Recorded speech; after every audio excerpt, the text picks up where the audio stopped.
Hello everyone, আসসালামু আলাইকুম। Welcome to my channel Sumai's kitchen. Hopefully আপনারা সবাই অনেক ভালো আছেন। যেহেতু আমের সিজন চলছে, সেজন্য আপনাদের জন্য আম দিয়ে তৈরি করা মজাদার একটা ডেজার্টের রেসিপি আজকে নিয়ে হাজির হয়েছে। এই ডেজার্টটাকে বলা হয় ম্যাঙ্গো ডিলাইট, যেটার মেইন ইনগ্রিডিয়েন্ট আম এবং ব্রেড। এটা দেখতে যতটা আকর্ষণীয়, খেতে কিন্তু ঠিক ততটাই টেস্টি। সম্পূর্ণ ভিডিওটা দেখে আপনিও পুরো প্রসেসটা শিখে নিন এবং এই আমের সিজনে একবার অন্তত এটা ট্রাই করে দেখুন। এই ডেজার্ট খেতে আপনার অবশ্যই ভালো লাগবে, অথবা চাইলে আপনার যে কোনো স্পেশাল ডেতে কিন্তু এমন একটা ডেজার্ট রাখতেই পারেন। চলুন তাহলে রেসিপিটা দেখে নেওয়া যাক। প্রথমে এখানে আমি 5-6টা আম কিউব করে কেটে নিয়েছি। এখানে আমি পুরো 1 কেজি আম নিয়েছি। আর এই ডেজার্টটা বানানোর ক্ষেত্রে অবশ্যই এখানে একদম ফ্রেশ আমটা ব্যবহার করবেন। এরপরে আমি 1/2 কাপ পরিমাণ নর্মাল পানি নিয়ে নিয়েছি। আর এর মধ্যে আমি মিশিয়ে নিচ্ছি পাউডার মিল্ক 3 চা চামচ পরিমাণ। পাউডার মিল্ক দেওয়ার পরে অবশ্যই এটাকে চামচের সাহায্যে খুব ভালো করে মিশিয়ে নিতে হবে।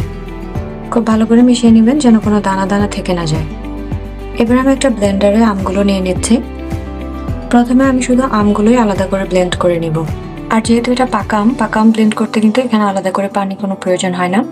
আর এইখানে আমি কিউব করা আম অল্প কিছু রেখে দিয়েছি, যেটা আমি পরে ব্যবহার করব। দেখতেই পাচ্ছেন আমি কিন্তু আমগুলো ব্লেন্ড করে নিয়েছি অলরেডি। এই আমটাকে কিছুটা লিকুইড ক্রিমি টেক্সচার আনার জন্য এখানে আমরা গুলিয়ে রাখা দুধটা দিয়ে দিব। তবে পুরো দুধটা কিন্তু ব্যবহার করবেন না, প্রয়োজন বুঝে ব্যবহার করবেন। এখানে আমি 1/2 কাপেরও অর্ধেক পরিমাণ দুধ ব্যবহার করেছি। আর এরপরে দিয়ে দিচ্ছি কনডেন্স মিল্ক। কনডেন্স মিল্ক এখানে আমি ব্যবহার করেছি 2 চা চামচ পরিমাণ। এরপর জাস্ট মিক্স করার জন্য 3 সেকেন্ড পর্যন্ত এগুলোকে আবার একটু ব্লেন্ড করে নিব। দেখুন আমার ব্লেন্ড করা হয়ে গেছে। ব্লেন্ড করার পর আমি একটি বড় বাটিতে এটা ঢেলে নিয়েছি। আমি একটা চামচের সাহায্যে আপনাদেরকে দেখিয়ে দেওয়ার চেষ্টা করছি এটার কনসিস্টেন্সিটা ঠিক কেমন হবে। এটা খুব ঘন বা খুব বেশি পাতলা করা যাবে না। এবারে নিয়ে নিয়েছি ব্রেড। এই ডেজার্টের আরও একটি মূল উপাদান হচ্ছে ব্রেড।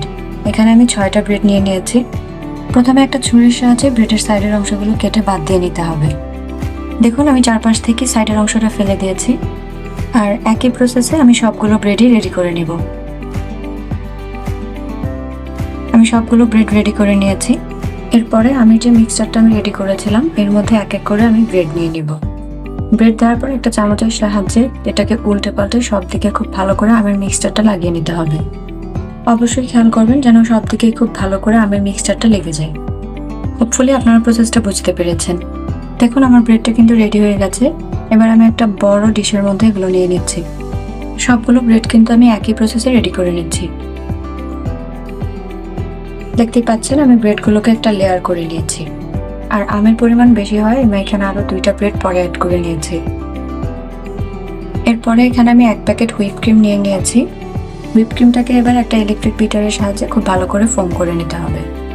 এই কাজটা অবশ্যই ইলেকট্রিক বিটারে করার চেষ্টা করবেন, নয়তো হুইপ ক্রিমের এই ফোমটা পারফেক্টলি হয় না। আর এই ডেজার্টটি তৈরি করার ক্ষেত্রে কিন্তু আমি আলাদা করে কোনো চিনি ব্যবহার করিনি কোথাও, কারণ হুইপ ক্রিম, কনডেন্স মিল্ক, গুঁড়া দুধ, আম এই সব কিছুই কিন্তু মিষ্টি। সো আলাদা করে কোনো চিনি কোথাও অ্যাড করার কোনো প্রয়োজন নেই। যখন ব্রেডটা ভেবে রেখে দেওয়ার পর ব্রেডের গায়ে আমটা খুব ভালো করে অ্যাবজর্ব হয়ে গিয়েছে। আর বাকি থাকা কিছুটা আমের মিক্সচার আমি উপর থেকে আরও একটা লেয়ার করে দিয়েছি। চামচের সাহায্যে চারদিকে একটু ছড়িয়ে দিয়ে আমি সুন্দর একটা লেয়ার করে নিচ্ছি। এবারে আমি কিছু আমের কিউব নিয়ে নিয়েছি। আমার কোয়ান্টিটি অনুযায়ী এখানে 1 থেকে 1.5টা আম প্রয়োজন হয়েছে। আমটা ছোট ছোট করে কিউব করে কেটে নেওয়া। আর এই কিউব আমগুলো দিয়ে সুন্দর করে একটা লেয়ার করে নিতে হবে। দেখতেই পাচ্ছেন খুব সুন্দর করে একটা লেয়ার করে নিয়েছি। এবারে আমি দিয়ে দিব হুইপ ক্রিম। ফোম করে রাখা সম্পূর্ণ হুইপ ক্রিমটাই কিন্তু এখানে আমি দিয়ে দিচ্ছি। হুইপ ক্রিম দেওয়ার পর চামচের সাহায্যে এটাকেও আমি চারদিকে খুব সুন্দর করে ছড়িয়ে নিব। চারদিকে সমপরিমাণ ছড়িয়ে সুন্দর একটা লেয়ার করে নিব। এবার আমি একটা চামচের সাহায্যে আমের মিক্সচারটা অল্প অল্প করে দাগ কেটে নিচ্ছি। এটা কিন্তু জাস্ট ফর ডেকোরেশন, ম্যান্ডেটরি নয়। তবে এই ডেজার্টের অ্যাকচুয়াল লুকটা ফুটিয়ে তোলার জন্য আপনারা কিন্তু এই প্রসেসটা অবশ্যই মেনটেন করবেন। এরপরে আমি একটা টুথপিকের সাহায্যে আমের এই মিক্সচারটাকে একটু দাগ কেটে নিচ্ছি। সবশেষে আমি কিছু কিশমিশ আর বাদাম কুচি চারদিক থেকে দিয়ে দিয়েছি। দেখতেই পাচ্ছেন পুরোটা সাইডে কিন্তু আমি রাউন্ড শেপ করে দিয়ে নিয়েছি। আর এই অবস্থায় আমার এই ডেজার্টটা সম্পূর্ণভাবে রেডি।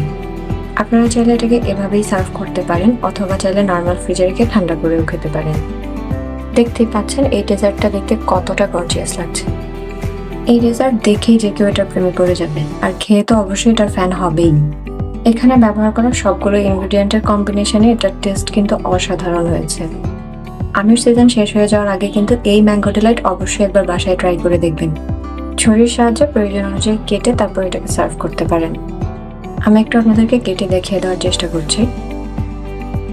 দেখুন এটা দেখতে ঠিক কতটা লোভনীয় লাগছে। এই দারুণ স্বাদের ডেজার্টের টেস্ট মিস করতে না চাইলে অবশ্যই এটা একবার ট্রাই করে দেখুন আর আমার কমেন্ট সেকশনে ফিডব্যাক জানান। দেখা হবে আবার নতুন কোনো রেসিপি নিয়ে। আল্লাহ হাফিজ।